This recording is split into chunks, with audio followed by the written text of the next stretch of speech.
ನಮಸ್ಕಾರ ಪ್ರೀತಿಯ ವೀಕ್ಷಕರೆಲ್ಲರಿಗೂ ಸಂಕಲ್ಪ ಸಿದ್ಧಿ ವಿಶೇಷ ಕಾರ್ಯಕ್ರಮಕ್ಕೆ ಆತ್ಮೀಯ ಸ್ವಾಗತ ಹೇಳ್ತಾ ಇರೋದು ನಾನು ಅನುಷಾ. ನಮ್ಮ ಚಾನೆಲ್ ನ ಇದೇ ಫಸ್ಟ್ ಟೈಮ್ ನೋಡ್ತಾ ಇರೋದು ಅಂತಂದ್ರೆ ಈಗಲೇ ಸಬ್ಸ್ಕ್ರೈಬ್ ಮಾಡಿ. ಪ್ರತಿನಿತ್ಯ ಕೂಡ ನಿಮ್ಗೆ ಹಲವಾರು ವಿಚಾರಗಳ ಬಗ್ಗೆ ಇಂಟ್ರೆಸ್ಟಿಂಗ್ ಮಾಹಿತಿಗಳನ್ನ ಸರಳ ರೀತಿಯಲ್ಲಿ ನಿಮ್ಗೆ ರೆಮಿಡೀಸ್ ಮುಖಾಂತರ ಸೊಲ್ಯೂಷನ್ಸ್ ನ ನಾವು ನೀಡ್ತಾ ಬಂದಿದ್ದೀವಿ. ನಮ್ಮ ವಿಡಿಯೋಸ್ ನ ಕೂಡ ನೀವು ಲೈಕ್ ಮಾಡಬಹುದು. ಇನ್ನು ಇವತ್ತಿನ ಕಾರ್ಯಕ್ರಮದಲ್ಲಿ ನಮ್ಮ ಜೊತೆ ಇದ್ದಾರೆ ಆಧ್ಯಾತ್ಮಿಕ ಚಿಂತಕರು, ಸ್ಪಿರಿಚುವಲ್ ಗುರು ಅಂತಾನೆ ಹೇಳ್ಬೋದು. ಸರಳ ಪರಿಹಾರಗಳನ್ನ ಕೊಡುವಂತ ನಮ್ಮ ನಿಮ್ಮೆಲ್ಲರ ಅಚ್ಚುಮೆಚ್ಚಿನ ಗುರುಗಳಾಗಿರುವಂತ ಡಾಕ್ಟರ್ ವಿಷ್ಣು ದತ್ತ ಗುರುಜಿಯವರು ಗುರುಗಳನ್ನ ಕಾರ್ಯಕ್ರಮಕ್ಕೆ ಸ್ವಾಗತಿಸೋಣ. ನಮಸ್ತೆ ಗುರುಗಳೇ, ಕಾರ್ಯಕ್ರಮಕ್ಕೆ ಭಕ್ತಿಯ ಸ್ವಾಗತ.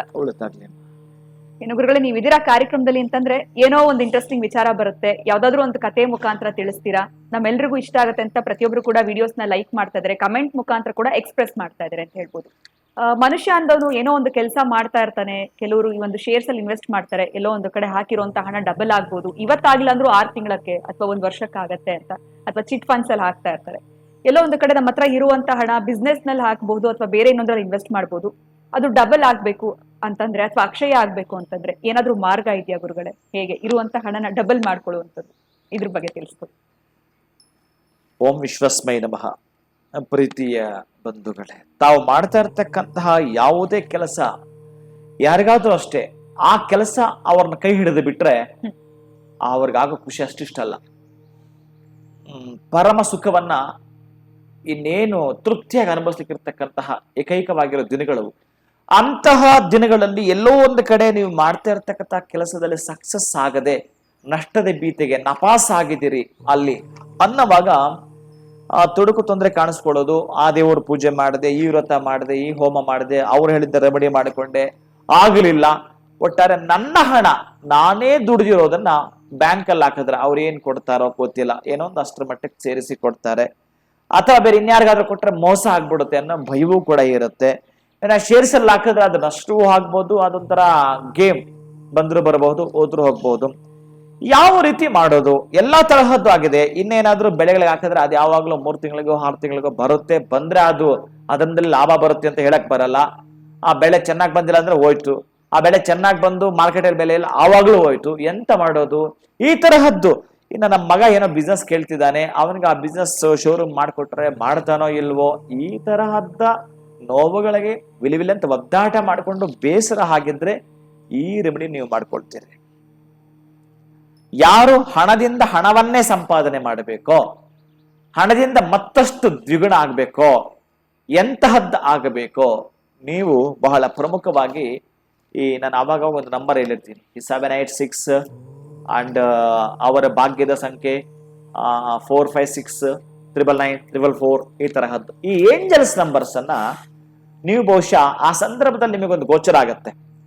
ಯಾವುದೋ ಒಂದು ಏಂಜಲ್ ನಂಬರ್ ಸಿಕ್ಕೊಳ್ತಕ್ಕಂಥದ್ದು ಆ ದೇವತೆಗಳಿಗೆ ಪೂರಕವಾಗಿರುವ ಸಂಖ್ಯೆ ಅದು.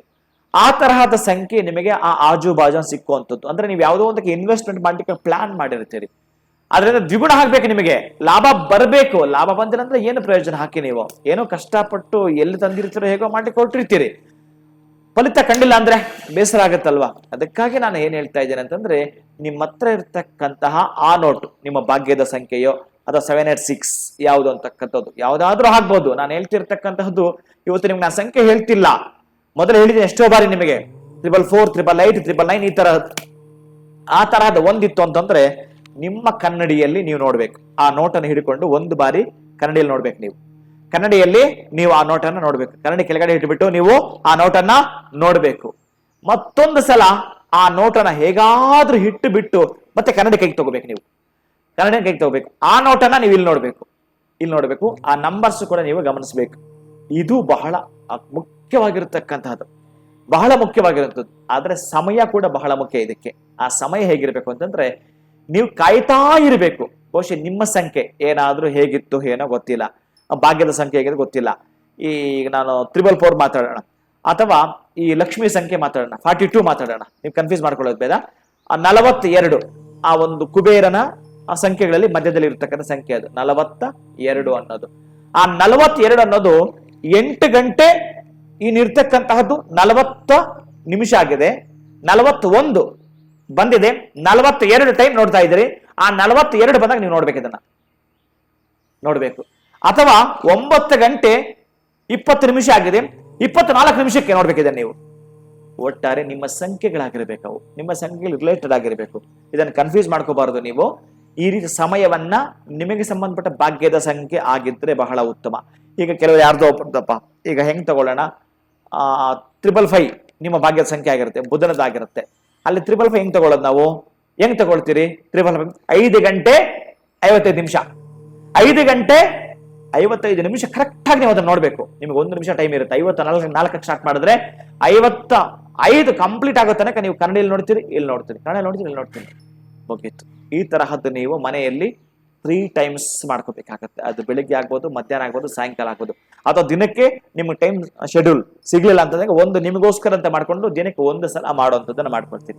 ನಂತರ ಇದನ್ನ ನೀವು ಎಷ್ಟು ಬಾರಿ ಮಾಡ್ಬೇಕಂತಂದ್ರೆ ನೀವು ಮಾಡ್ಕೊಳ್ಳೇಬೇಕು, ಗುರುವಿನ ಸಂಖ್ಯೆಗೆ ತರಬೇಕು. ನೀವು ಇಲ್ಲಿ 20 ದಿನ ಮಾಡ್ಬೇಕಿದೆ. ನೀವು 20 ದಿನ ಆದ್ಮೇಲೆ 21ನೇ ದಿನ ಯಾವ್ದಾದ್ರು ಒಂದು ದೇವಸ್ಥಾನಕ್ಕೆ ಹೋಗ್ಬೇಕು. ದೇವಸ್ಥಾನದಲ್ಲಿ ಒಂದು ಕನ್ನಡಿ ಹಾಕಿರ್ತಾರೆ, ನೀವು ನೋಡಿ ಗಮನಿಸಿ. ನೀವು ಆ ಗರ್ಭಗುಡಿಯ ದೇವರು ಕಾಣ್ಲಿಕ್ಕೆ ಹಾಕಿರ್ತಾರೆ ಬಾಗಿಲ ಹತ್ರ, ಅಲ್ಲಿ ಸರಿಯಾಗಿ ಕಾಣಿಸೋದಿಲ್ಲ, ನಂಬರ್ಸ್ ಏನ್ ಕಾಣಿಸೋದಿಲ್ಲ. ಅಲ್ಲಿ ನೀವು ನೋಟನ್ನ ನೋಡ್ಬೇಕಷ್ಟೇ. ನೀವು ಈ ನೋಟು ನಿಮ್ಮ ಜೊತೆಗಿರ್ಬೇಕಪ್ಪ, ನಿಮ್ಮ ಮನೆಯಲ್ಲಿ ನೋಡಿದ್ದ ನೋಟು, ನಂತರ ನೀವಲ್ಲಿ ಗರ್ಭಗುಡಿಯಲ್ಲಿ ನೋಡಿದ್ದ ನೋಟು ನಿಮ್ಮ ಜೊತೆಗೆ. ಇದನ್ನ ಒಂದು ದಿನ ನೀವು ಕಂಟಿನ್ಯೂ ಮಾಡಿದ್ರು ಉತ್ತಮವೇ. ಮಾಡಕ್ ಆಗ್ಲಿಲ್ಲ ಅಂತಂದ್ರೂ ಕೂಡ ಆವಾಗ ನಮ್ಗೆ ಆಯ್ತು ಅಂದ್ರೆ ಒಟ್ಟಾರೆ 21 ದಿನ ಲೆಕ್ಕ ಕೌಂಟ್ ಮಾಡ್ಕೊಳ್ಳಿ.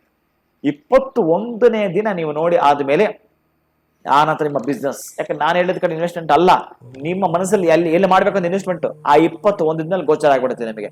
ಅಲ್ಲಿ ನೀವು ಮಾಡಿದಾಗ ಎಲ್ಲಿ ನೀವು ಮಾಡ್ತಾ ಇರೋದು ಶೇರ್ಸ್ ಅಲ್ಲ, ಅಥವಾ ಬೇರೆ ಇನ್ಯಾವುದೋ ಒಂದು ಬಟ್ಟೆ ಶಾಪ್ಗ ಮತ್ತೊಂದಕ್ಕ ಖುಷಿಯಾಗಿ ವ್ಯಾಪಾರ ಮಾಡ್ಬಿಡ್ತೀವಿ ತುಂಬಾ ಬೇಗ. ಈಗ A2P ಹೋಟ್ಲ್ನವನು ಮತ್ತು ಅವ್ನಿಗೆ ಲಾಭ ಆಗ್ಲಿಲ್ಲ ಅಂತಂದ್ರೆ 16 ಬ್ರಾಂಚ್ ಮಾಡ್ತಿದ್ನಾ?